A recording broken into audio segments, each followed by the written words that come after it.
Yeah, I think it started recording. Yeah. So thanks, Andrew, for accepting the invitation. And basically, like we are, like when already, I think in the fourth month or the fifth month of this like Asia Pacific Quantum Error Correction talk series. And today we have Andrew as speaker, Andrew Tanggara, who is uh, CQT PhD student. He's also a Google PhD fellow, so he's supported by Google PhD, like Google PhD fellowship for his work on quantum computing. So today he will talk about a simple construction of Qudit Floquet codes on a family of lattices. So yeah, Andrew, the stage is yours. And others, if you have any question or something, please interrupt and ask and so on. Yeah. Yeah, so yeah, I'm just gonna talk about this construction for Qudit Floquet codes. And basically what a Floquet code is a code where the way that your logical information is encoded is doesn't stay the same over time, which is kind of interesting. Yeah, and this is based on this archive paper with Mila and Kishore, which yeah, showed here. Um, yeah, so so this is just my outline. I'm just gonna talk about Qt Floquet code and um talk about how we define this Qt Floquet code on hyperbolic lattice, which is kind of nice because it has a nice encoding rate. And I'm just gonna talk about just summarize what I've talked about and talk about some future work. Um, so yeah, I'm just going to start from quantum error correction. So I guess like the simplest example here would be the repetition code. But in general, like quantum error correction will start with an encoding where where you encode this state psi, like this guy right here, and then you put it into some encoding operation. And you encode it to, like, say it's a 1 qubit state, then you encode it to like a 4 qubit state, so it becomes this psi bar. I don't know why my cam's not working. Okay. um, yeah, and then some error happens, which basically represented by that linear operator E on that sidebar. And then you do some decoding, which consists of some measurements where you look at, which error occurred. Then you apply some operation to recover back the original psi state. Um, and the simplest example would be this repetition code. So basically, you're encoding here, just encode like a 0 state to 3 zeros and 1 state to 3 ones. So it encodes this psi as like with this amplitude alpha and beta on zeros and ones to amplitude of alpha and beta to 3 zeros and 3 ones. And basically, this code can correct a single bit flip error. So say this error x2, which is a bit flip, happens on the second qubit. So it flips this 0 to 1 and this 1 to 0. Um, and in the decoding stage, then I can just do this 3 Pauli measurements. So Z measurement on the first and second qubit, Z measurement on second and third qubit, and another Z measurement on first and third qubit. So yeah, and I do that measurement on this erroneous state with this X to apply to psi bar.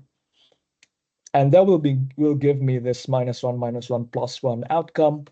And that will tell me basically that, oh, there's this error happening on the second qubit because um, this first and second measurement overlaps on that second qubit, essentially. Um, and otherwise, if there's no error, I'm going to get this +1 +1 +1 measurements.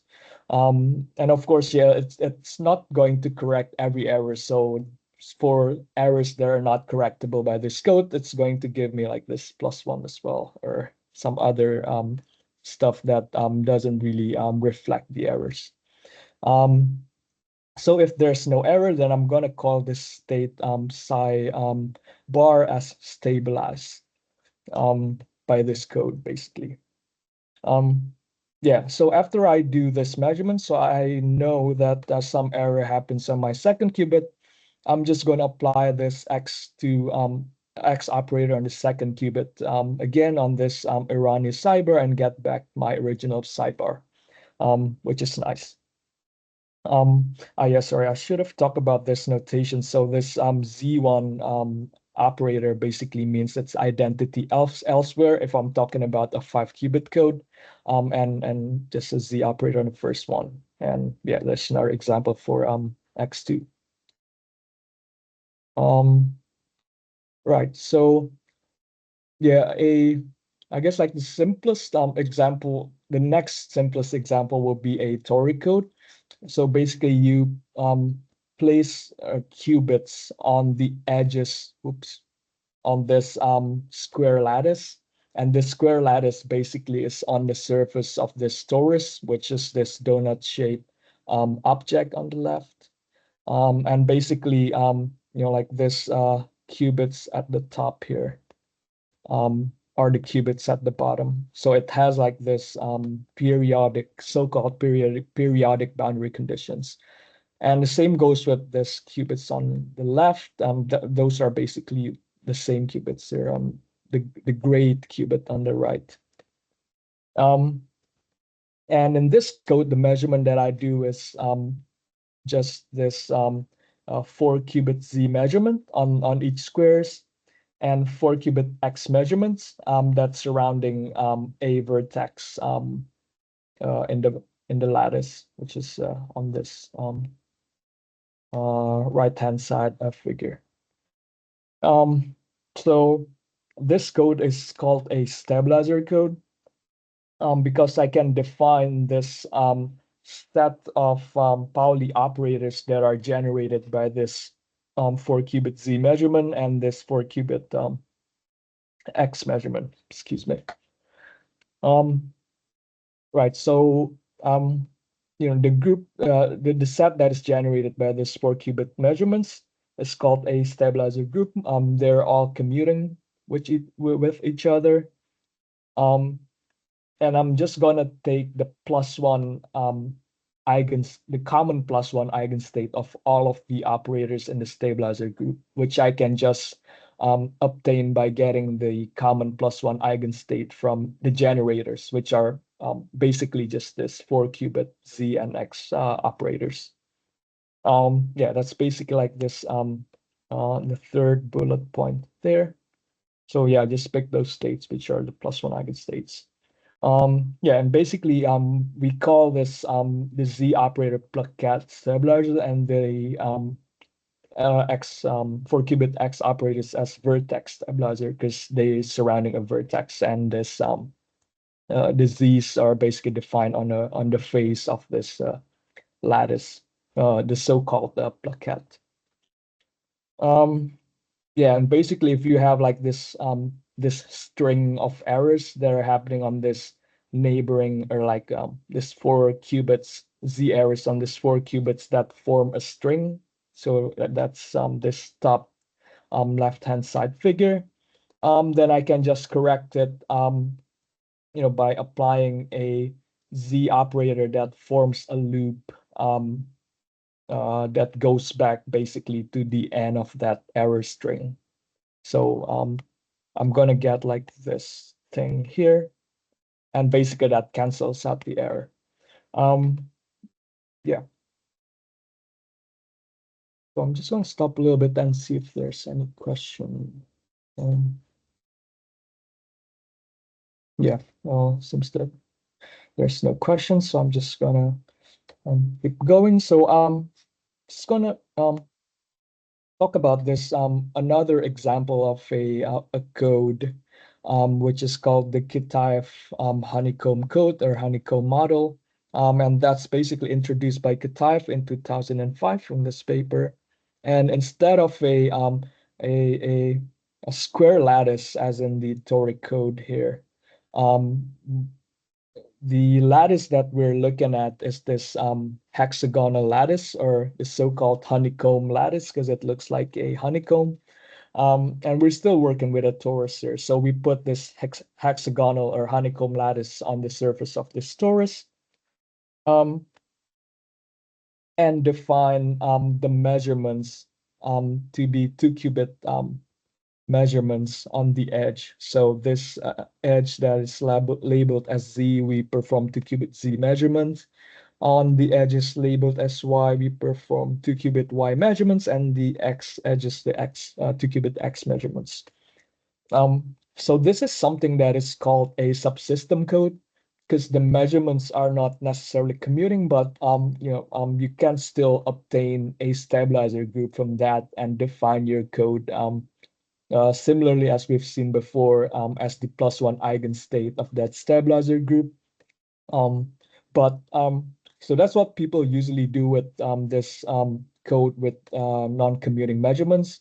But it turns out that if we um, restrict ourselves to only that single code for this model, then we cannot encode any logical qubit, which is kind of disappointing. But later on, and I think it's just about uh, 3 or 4 years ago, so Hastings and Ha in this paper, dynamically generate logical qubits. So they basically take this Kitaev's honeycomb code and um, realize that we cannot do all of this non-commuting measurements at the same time anyway. So we have to construct a schedule on what to measure and when, right? So basically what they did is just pretty simple. So so I'm gonna measure all this 2-qubit X measurements, and then in the next round I'm gonna measure this 2-qubit Y measurements, and then I'm going to measure the Z measurements, and then do the X measurements, and just do that in this cycle over and over again. And what they realize is that, oh, actually, like in each of this round, you will get a um, a stabilizer group that actually encodes two logical qubits. But the stabilizer group changes every time you do this measurement round. So if I have some X measurements, if I perform X measurements, then I'm going to end up in this that little patch of honeycomb lattice there. So basically, uh, my logical operators encoded in that uh, gray and yellow colored strings on the lattice. And in the next round, the form of that operator that is in that gray string and yellow string are going to be different after I measure the Y 2-qubit Y measurements. So it keeps changing over and over again, but it has like this cycle of 6. So you go back to the same manner of how logical information is encoded every 6 rounds, which is kind of nice. So like you do actually the Kitaev model actually do encode some logical qubit. You just need to relax that constraint um like have a static way of encoding your qubits. Um, yeah, so basically it shows that we can do more in quantum error correction if we look at it in temporally, basically how the thing changes. Yeah, but what's going to happen here is that now you can have errors between the measurement rounds, right? And you need to take that into consideration. Um, yeah, so this is basically what I was just um, describing. Um, so the stabilizer basically is going to be generated by this. So this AR are the red 6-qubit red plaquettes, and this AG are the 6 qubit green plaquettes, and the ABs are the 6 qubit blue plaquettes. And I just denote that by AR, AG, and AB. And the CG, CR, and CBR are just the 2 qubit measurements. So basically the set of these guys right here. Um, right. So basically, the stabilizer group here changes. So that's the third row in this small table at the bottom. So after measuring this green checks, I'm going to get the stabilizer group generated by this four stuff. And I'm going to measure the value of the stabilizers of this weight six, or the 6 qubit red stabilizers, which is this AR. And that's going to change every round, right? So here we have like the CR in the stop working. Okay. Yeah. So we have the CR there instead of CG, and here we have this the blue checks instead of the red ones. And we go back to the green uh to this round zero mod 3 stabilizer after that. Um yeah, so just gonna stop, see if there's any question, or otherwise I'll move on. Yeah, so I've talked a little bit about how there could be errors happening between each rounds, and basically like you want to detect that by tracking which of these 6 qubit stabilizers has a value of -1 in each round. And that's basically done by this space-time decoding lattice. So basically, if you put like a vertex on the this 6 qubit plaquettes, which syndrome is measured in that round. So in this round 3n, I'm measuring the value of the red stabilizers. So I put ver vertices there. And in the next round, I'm measuring the values of the blue weight six or 6 qubit stabilizers. So I put vertices there. And every time I get a -1, I'm going to put a black dot there. And when it's +1, I'm going to put a white dot there. Um, yeah, so this is an example where we have, yeah, this is the error just before this round 3n.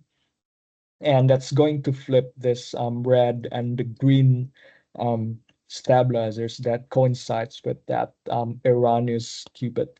So that's basically that the error is there in that qubit that's denoted that square with the red um,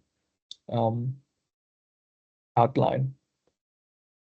Um, yeah, so if I measure this, if I know like that these two stabilizers have -1 value, then I know that that's a Z error, because the red ones consist of it's the red stabilizers are basically 6 qubit Y stabilizers, and the green plaquettes are the 6 qubit X stabilizers. So the X and Y flipped because of this Z error. So I know it's a Z error. Um, yeah, so that's just an error on a single qubit. But if I have multiple errors, then I can do minimum weight perfect matching on this space-time lattice. Um, yeah, so I can just identify, like the places where, like this errors are occurred. Um, right. Um, yeah, yeah, there's basically like these are just some of the other papers on this honeycomb Floquet codes. and we also have like a CSS version of that. So you only have X and Z measurements. And there are also a hyperbolic generalization of that. So there's this paper by Kishore and this and others on the left-hand side. And on the right-hand side is also this hyperbolic Floquet code construction by Higgett and Brickman. And basically like this hyperbolic lattices, instead of we have like this closed surface with single hole, which is a torus, we can have like multiple holes. So this is like a concatenation of like two donuts, and you can do more holes, and you can get, you know, like you stick three donuts together or something like that. And what's nice about this hyperbolic code is that the number of holes, so it's going to correspond to how many logical qubits you can encode in that code defined on the surface of that hyperbolic surface. Um, yeah, so let's talk about a higher dimensional systems, which are qubits. So people have looked into Qudit Floquet codes. Um, And the ones that I could find are this two papers by Allison et al. And Sullivan et al. And basically they talk about this they constructed Floquet codes on a torus. Um, yeah, and they also define like this twists on that code. Um, but yeah, I'm not gonna get too detailed on that. But so yeah, so we asked the question of basically whether okay, so probably there's some more general construction than what these guys have, and probably we could have it also on hyperbolic surfaces because it has this nice encoding rate. Um, right. So yeah, so I'm just gonna go a little bit on the Qudit Pauli's and Qudit stabilizer. Look at how we are on time. Okay, so good. Um, yeah, so just going to focus on prime dimensional qubits here. So Q is the dimension of the system, and it's going to be a prime. Um, and basically, like the qubit Pauli's are looks like this this. So x to the power of a and z to the power of b.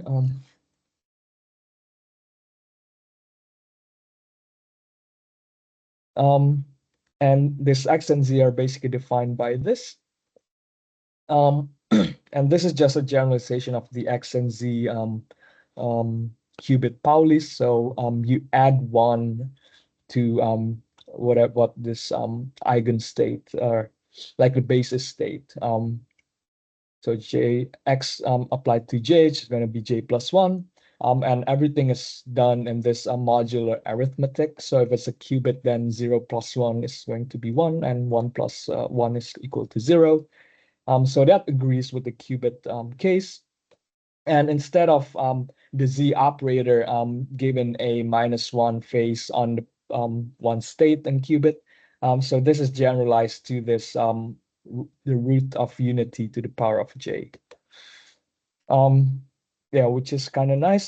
So just wanting to note, like this X and Z are unitary but not Hermitian. But yeah, you can if for the purpose of you know like computing like the expected value of this X and Z as an observable, you can define you know a Hermitian operator that you know just um where you can get like the correct statistics.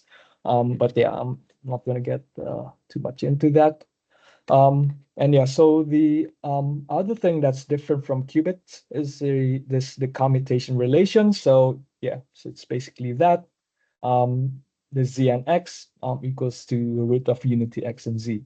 So if you work it out using like this definition of this PAB, right? So you're gonna obtain that. So that's basically general commutation relation between arbitrary two faceless elements of the qubit Pauli operators. And can still define qubit stabilizer group. So I'm just gonna get like this commuting operate qubit Pauli operators and get my stabilizer group and define my stabilizer code the same way. Just a +1 eigenstate of all the elements of the stabilizer group. Yeah, so basically like there's not that much difference except for like how the X and Z commutes and how they act on this computational basis states. Um uh, yeah, okay. So yeah, so basically can we just generalize, like uh the Hastings-Hawk code, Floquet code to just, just um setting this X and Y and Z, just make that the Qudit operator. Um and just, like but Y is a little bit ambiguous because there's, like how you define Y for Qudits. One way could be like this XZ tensor X, like this XZ operator. Um yeah, but turns out this doesn't really work. Um so yeah, basically because like it's essentially like after like in the initialization stage, if you perform this XX measurements on the like the green edges, and then XZ measurements on the red edges, and Z measurement on the blue edges, um you don't really get like this kind of like nice form of the this 6 qubit plaquettes. And yeah, basically, you cannot get like this nice form on the 6 qubit plaquettes. Um, yeah, but we can think of something that is more general. So I can just define on the green edges, green check, just some arbitrary green check of this form. So any two distinct green edges does not need to have the same measurement or like check operators, and like just do the same for the red checks and blue checks. So I don't really assume like anything beside like measuring in this order of the red checks, sorry, green checks, red checks, blue checks, and then green checks again, and do that in that cycle. um Oh yeah, I should have described this earlier. So yeah, we can describe this honeycomb lattice as this VEF. So V are just the vertices, E are the edges, and I separate that into the green, red, and blue edges, and the faces F, which are these hexagons. I just separate that into green, red, and blue hexagons. Right. So after doing this, so basically what we found is that we could found like this, whenever we satisfy these three conditions, like this one, two, and three, um, you can get a qubit honeycomb Floquet code that encodes two logical qubits, right? So that is assuming that we do like this order of measurement round. So we measure the green 2 qubits measurements, or in the red 2 qubit checks, and then the blue 2 qubit checks, and do that over and over again. Um, right. So yeah. So basically, probably like all of this looks like just a little bit too mathy, but um um so I'm gonna explain that like a little bit more intuitively. So this is the first condition, basically the first condition there, equation 2. Um, so what this means is that so if you remember like this P subscript VG and P subscript UG, those are just these two operators that of this 2 qubit green operators.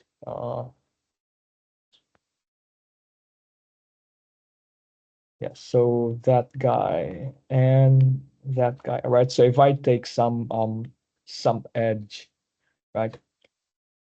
Um and basically what I want is that, oh, okay, so this qubit and that qubit is going to be connected to blue some blue check, right? And same with that one.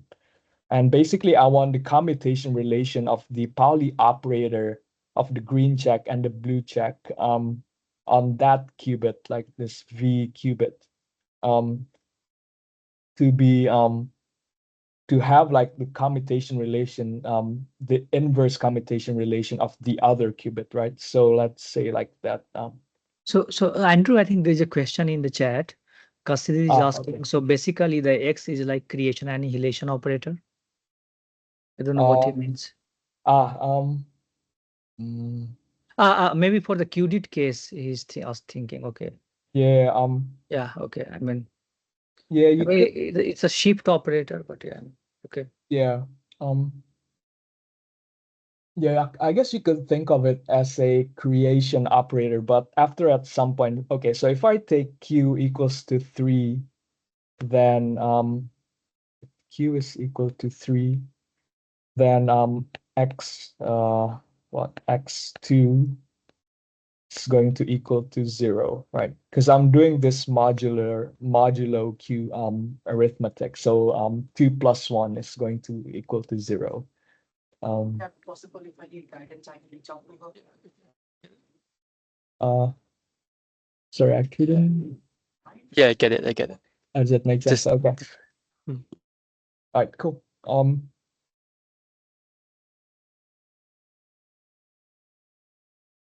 Okay, so where was I? Yeah, yeah. So right. So basically, if this right qubit is the V vertex and that right one is the U vertex, then like the commutation must satisfy that, basically like that first thing. Oops. Yeah. Um. Right. So yeah, the second condition is so it's kind of similar, but it's not necessary. It's not the same. So basically, what this one says is that if I pick like a vertex which just represent a qubit in my lattice, then the checks that are connected to that qubit, so they must not commute, right? So if I have this qubit V, right? Then the operators of the green, red, and blue checks on that qubit are this PVG, PVR, and PVB. And basically, what this three things says is that they cannot commute with each other. Basically, the intuition there is that so if some of them do commute with each other, then um, the check on that round is going to carry over to the stabilizer group of the next round, and we don't really want that. Um, okay. So the third condition basically is that okay, so if I multiply the so basically like the consequence of this condition is that if we just take the product of all the checks, um, then we're going to get the identity operator, essentially. Yeah, and that's basically going to contribute on like, like how all of these checks are not independent of each other. And that's going to give us kind of like some room in the stabilizer, I mean in the space of the n qubit space, some room for us to encode this logical information. Mm, right. There's any question? Okay. Um, yeah, so far we're only talking about like this the torus case, but turns out that these condition can be generalized to any colorable lattice on closed surface with genus G. So genus is just a fancy way of saying like how many holes do we have on that surface, and basically if that surface has a genus of G, then we can encode 2G logical qubits. So if we have two holes, then we're going to have four logical qubits, for example. And these are just the exact same conditions that we were just I just told you about. Okay, so that means okay, so this is just some example. So based on this condition, we can take the checks, the two qubit checks of these forms. So my green checks are just this XX with a -2 um, power, um, and the red checks are of this form, and the blue checks are of that form. And this um, applies to uh, qubits with prime dimension. I should add prime here. Prime dimension Q of 3 or larger, like so 3, 5, 7, and so on. And yeah, so yeah, for any prime dimension, you can just set the checks as that, and it will guarantee you that you'll get two logical qubits on a torus, and other on hyperbolic code or hyperbolic surface, you get 2G logical qubits. Right. So I'm just going to talk a little bit more about the construction of this hyperbolic code. So yeah, so I've told you before, even in this hexagonal lattice, so we have like this vertex, vertices, and edges and faces. And the faces here are just this hexagons on the surface of that torus. Um, and basically, we can generalize that to regular lattice, which means that every vertex have the same degree, so they have the same number of neighbors. So if you see that in this honeycomb lattice, then each vertex has three neighbors. So the degree of this lattice is 3. And since it has hexagon, we can write it in this Schafli symbol, this uh, curly brackets with two numbers, and Q and P, or P and Q. So P denotes the number of edges on a face. So in this honeycomb case, it's 6, because like this hexagons have 6 edges. And 3, which is this Q number on this Schafli symbol, denotes the number of neighbors of each vertex, right? So it's a 6-tree lattice. And if we recall this um, square lattice, that's the 4-4 lattice, because you have 4 edges, because it has squares as faces, and 4 neighbors for each vertex, right? And this one's the 8-tree lattice, so that's going to be a hyperbolic lattice, because yeah, because it has like more than one hole if you put it on a closed surface. Um, right, yeah. So I think I mentioned this a little bit earlier, that hyperbolic lattice have a nice encoding rate. So what is exact encoding rate? So that's basically just defined by this. So if my code has this parameter nk, then the rate of that code is basically k divided by n, and then I take n to infinity. So in the case of the toric code, that's not the encoding rate's not super good.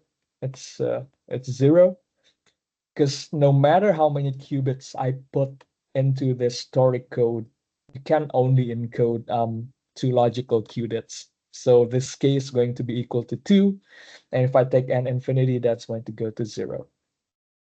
Right, so it has a 0 encoding rate. But for hyperbolic codes, it turns out that if my hyperbolic code is a P3 lattice, if you recall that, so P is the number of edges on a face. So this one's is that is a 3, right? because we have octagons as faces, and each vertex have three neighbors. So if I have that and I have the genus of 2 or greater, that G2 or larger, and I do that same check measurements, so that satisfy that three conditions that we saw earlier, then we guarantee that we have this encoding rate, right? So which is super nice because if you look at the right hand side, um it does not depend on k. So I if I take sorry, so this first two term does not depend on n and k.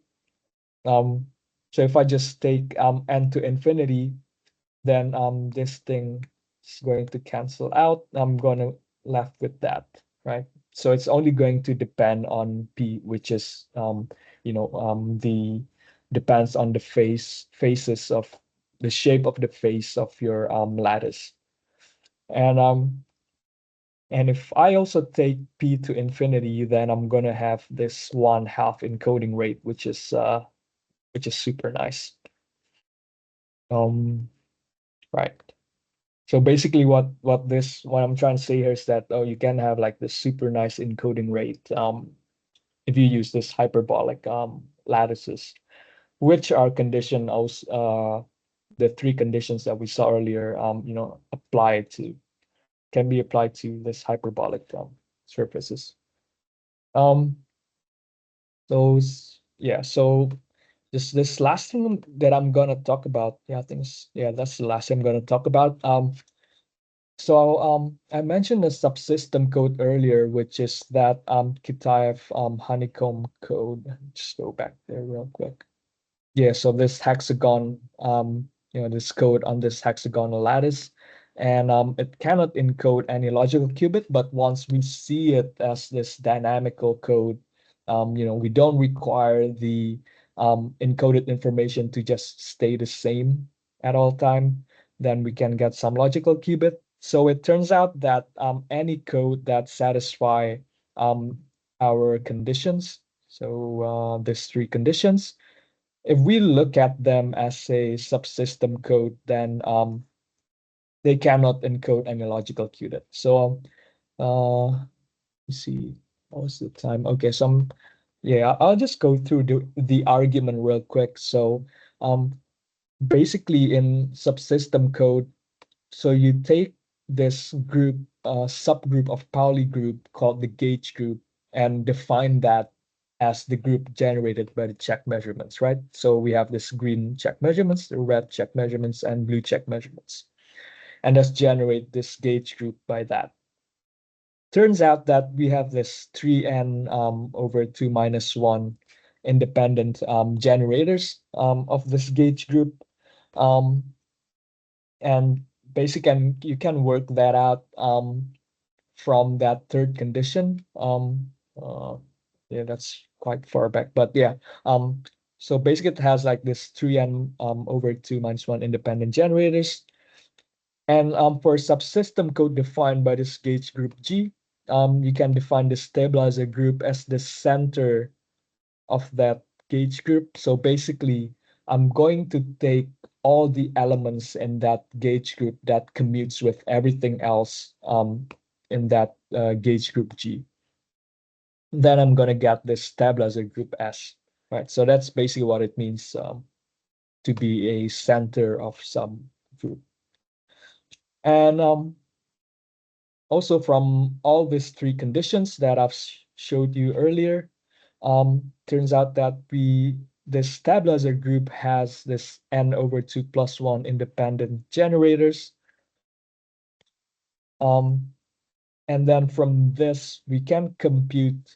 So we have this n qubits, right? So that means my space is of dimension to the n, right? That's complex space of complex vector space of dimension to the n.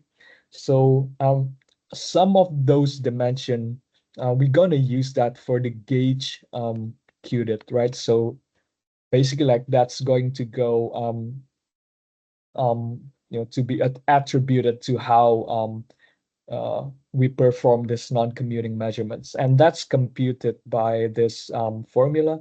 So that's the dimension of G. By dimension, I just mean the number of generators minus the dimension of the stabilizer group divided by 2. And I get this n over 2 minus 1. And the qubits, the number of qubits that's okay, so this is not c to the 2 to the n, so it's c q to the n because we're talking about qubits. So forget about that. Um,